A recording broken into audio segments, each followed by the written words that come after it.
chapter 18, verses 74 to 76 today.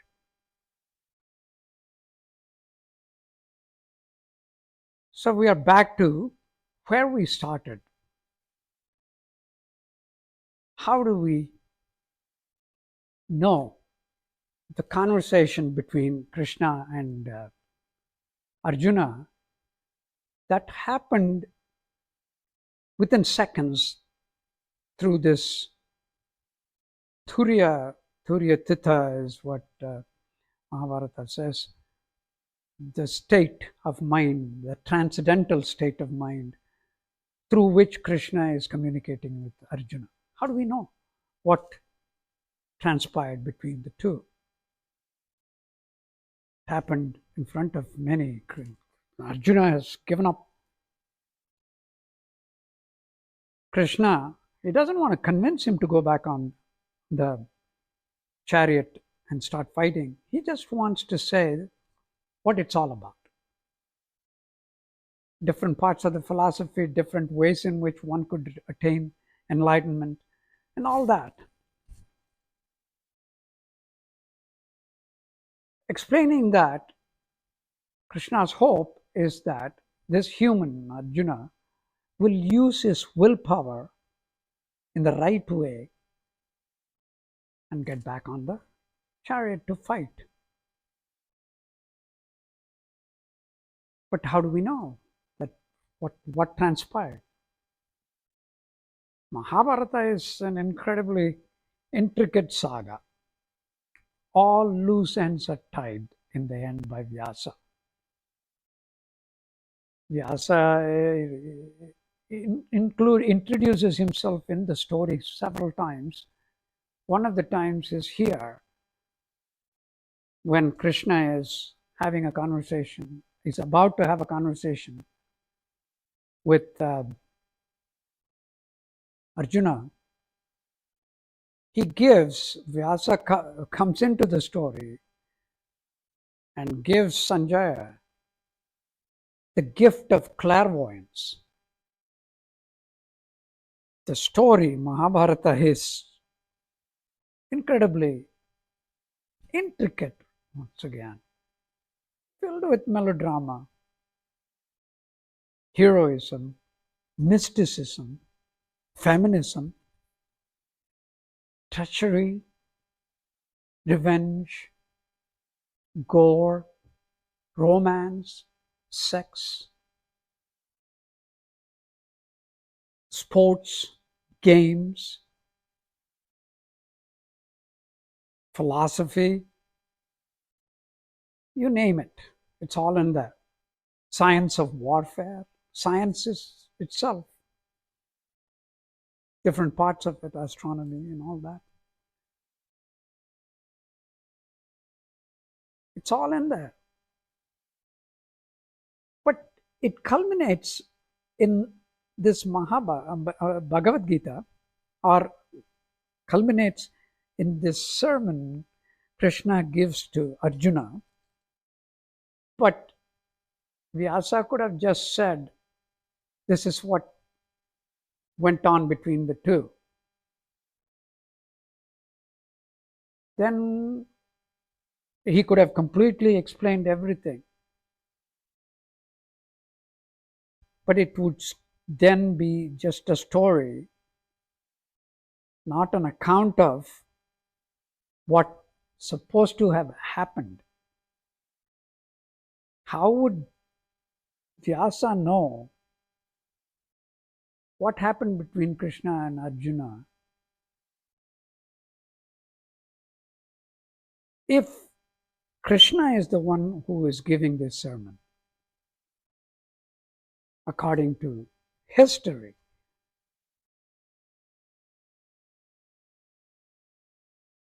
That's why to tie that loose end is where Vyasa is giving this gift of clairvoyance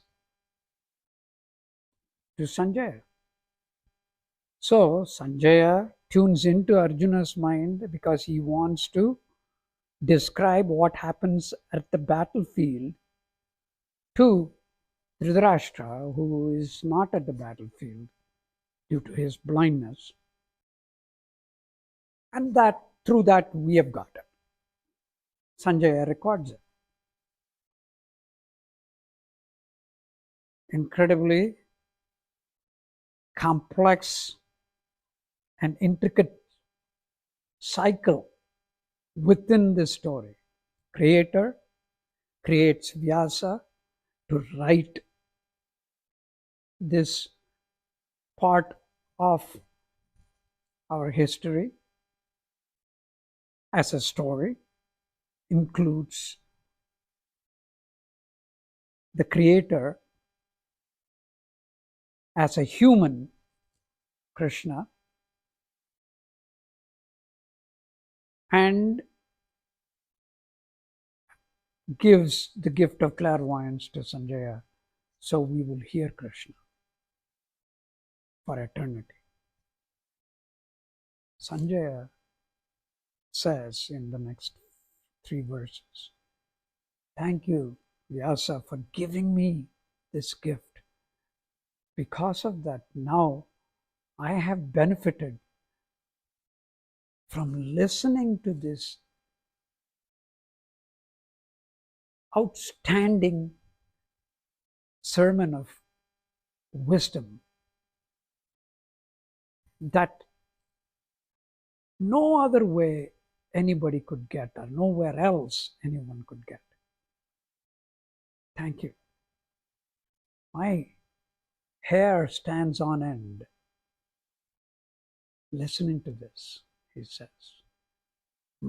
For us, we get goosebumps just saying that. It's been an incredible experience for me.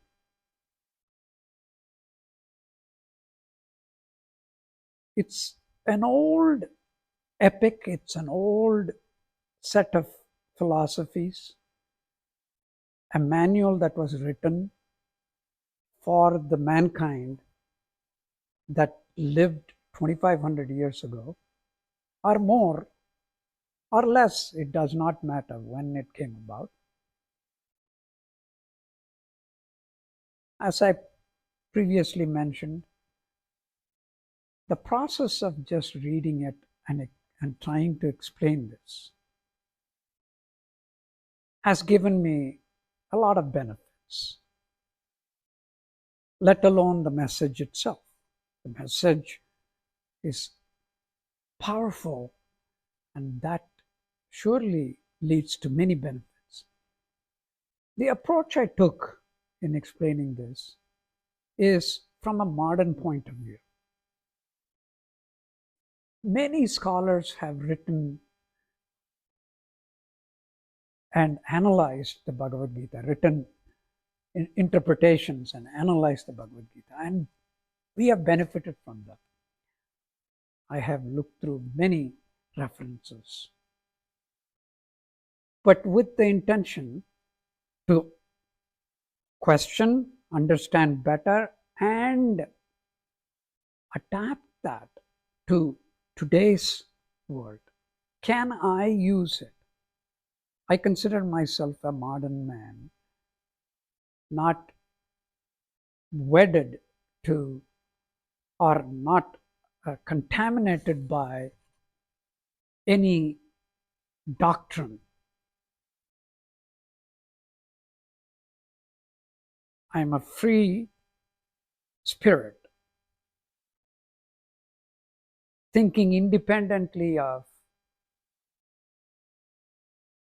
what has been inculcated in me as a child. So can I use this Bhagavad Gita? Is this useful to me? Was my intrigue. And without a doubt,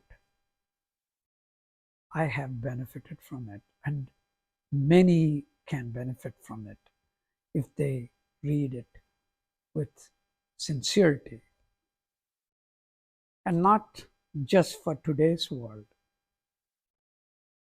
It is likely to be useful for many more millennia to come.